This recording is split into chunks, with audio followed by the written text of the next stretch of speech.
வணக்கம். தமிழ் ஃபுட் கார்னரில் இன்னைக்கு தேங்காய் சாதமும் உருளைக்கிழங்கு கறியும் பண்ண போகிறோம்.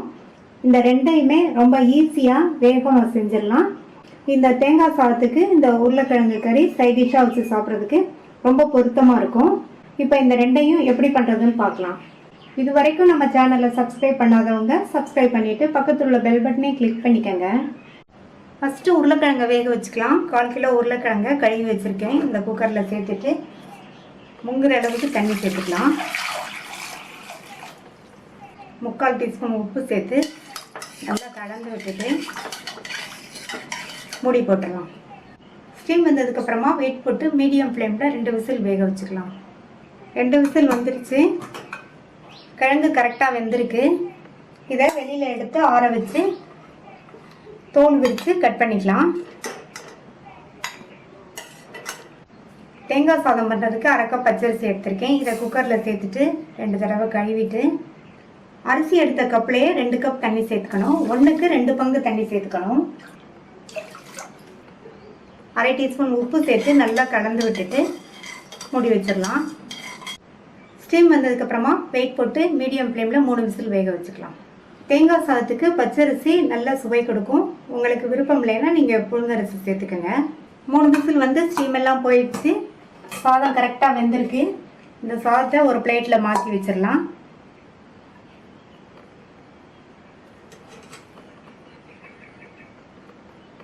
இதில் 1 ஸ்பூன் எண்ணெய் சேர்த்து நல்லா இந்த மாதிரி கலந்து விட்டுட்டு ஆற விட்டுறலாம். சாதம் நல்லா ஆறிடுச்சு. உதிர் உதிராக இருக்குது.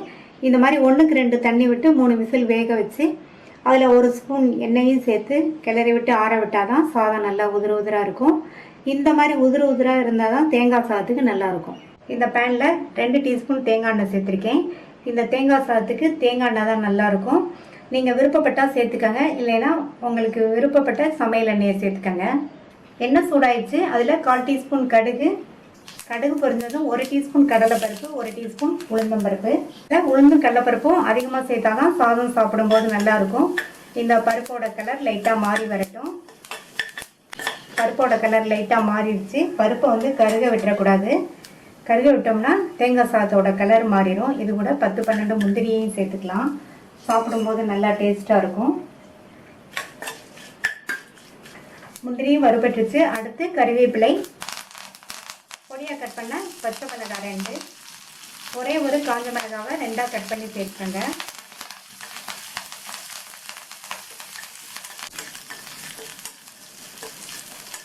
பச்சை மிளகாய் காஞ்ச மிளகாவோட காரம்லாம் நல்லா எண்ணெயில் இறங்கிடுச்சு. இதில் 1/4 டீஸ்பூனில் பாதி பெருங்காய பவுடர் சேர்த்துக்கலாம்.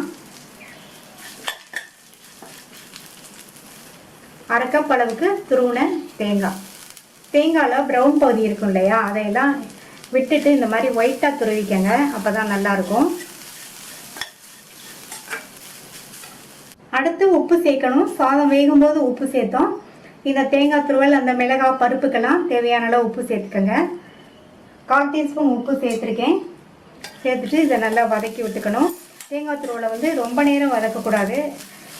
துருவலோட கலர் மாறி சாதத்தோட கலரும் மாறிடும். தேங்காய் சாதம் நல்லா ஒயிட்டாக இருந்தால் தான் நல்லாயிருக்கும். நம்ம 1/2 கப் அரிசி எடுத்தோம். அதுக்கு 1/2 கப் தேங்காய் துருவல் கரெக்டாக இருக்கும்.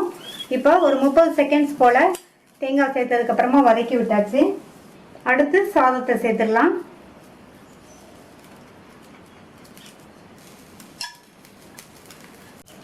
சாதத்தை சேர்த்துட்டு ஒரு தடவை நல்லா இந்த மாதிரி பெரட்டி விட்டுட்டு ஸ்டவ் ஆஃப் பண்ணிடுங்க.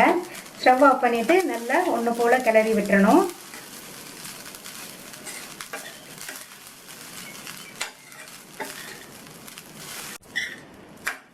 எல்லாம் நல்லா ஒன்றா மிக்ஸ் ஆகிற மாதிரி இந்த மாதிரி கலந்து விட்டுறணும்.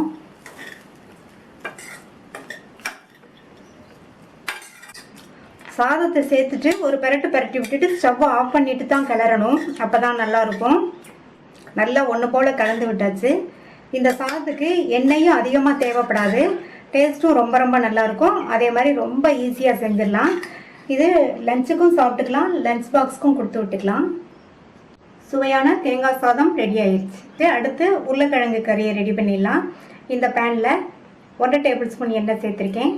எண்ணெய் சூடாயிடுச்சு. அதில் 1/4 டீஸ்பூன் கடுகு, கடுகு பொரிஞ்சதும் 1/2 டீஸ்பூன் சோம்பு சேர்த்துக்கோங்க, நல்லா வாசனையாக இருக்கும்.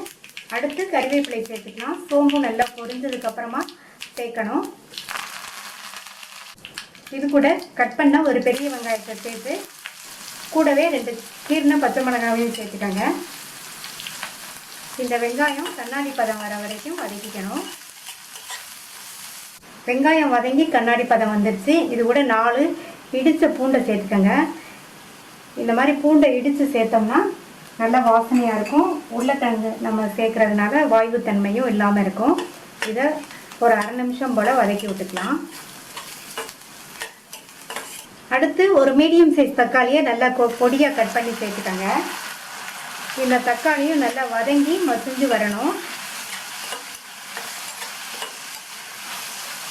தக்காளி வதங்கி இந்த மாதிரி மசிஞ்சதுக்கப்புறமா இது கூட 1/4 டீஸ்பூன் மஞ்சள் தூள், 1 டீஸ்பூன் தனி மிளகாத்தூள், 1/2 டீஸ்பூன் காஷ்மீர் சில்லி பவுடர் சேர்த்துருக்கேன். இது வந்து காரம் இருக்காது, நல்ல கலர் கொடுக்கும். அடுத்து 1/2 டீஸ்பூன் கொத்தமல்லி தூள். இப்போ உப்பு சேர்க்கணும். உருளைக்கிழங்கு வேகும் போது உப்பு சேர்த்ததுனால இந்த மசாலாவுக்கு மட்டும் தேவையான அளவு உப்பு சேர்த்துக்கணும். சேர்த்துட்டு லைட்டாக இந்த மாதிரி மிக்ஸ் பண்ணி விட்டுட்டு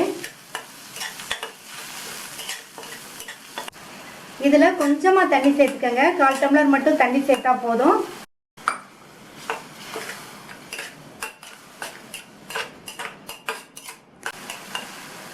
மூடி வச்சிடலாம். இது வந்து ஒரு 2-3 நிமிஷத்துக்கு இருக்கட்டும். அதனுடைய பச்சை வாசனை நல்லா போயிடும். இடையில வந்து திறந்து பார்த்து நல்லா கிண்டி விட்டுக்கோங்க. இப்போ 3 நிமிஷம் ஆச்சு. சேர்த்த மசாலா தூளோட பச்சை வாசனையெல்லாம் போயிடுச்சு. நல்லா எண்ணெய் பிரிஞ்சு வந்துடுச்சு. இது கூட 1/4 டீஸ்பூன் கரம் மசாலா தூள் சேர்த்துக்கலாம். நீங்கள் விருப்பப்பட்டீங்கன்னா இன்னும் கொஞ்சம் அதிகமாக கூட சேர்த்துக்கோங்க.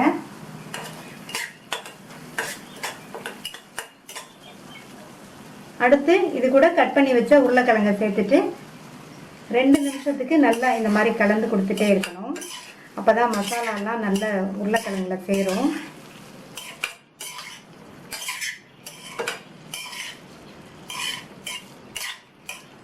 ரெண்டு நிமிஷமாக மசாலாலாம் நல்லா உருளைக்கிழங்குல கோட்டாகிற மாதிரி பரட்டி விட்டாச்சு.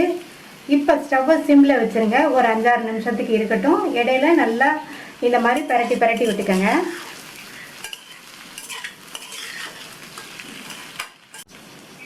அஞ்சாறு நிமிஷமாக சிம்லேயே வச்சு அப்பப்போ பரட்டி விட்டு உருளைக்கிழங்கு கறி சூப்பராக ரெடி ஆயிடுச்சு. கடைசி அதில் கொத்தமல்லி தழை தூவிடலாம். ஸ்டவ் ஆஃப் பண்ணிடலாம். இந்த உருளைக்கிழங்கு கறியோட டேஸ்ட் ரொம்ப நல்லாயிருக்கும். அதுவும் தேங்காய் சாதத்துக்கு சைட் டிஷ்ஷாக வச்சு சாப்பிட்றதுக்கு ரொம்பவே சூப்பராக காம்பினேஷனாக இருக்கும்.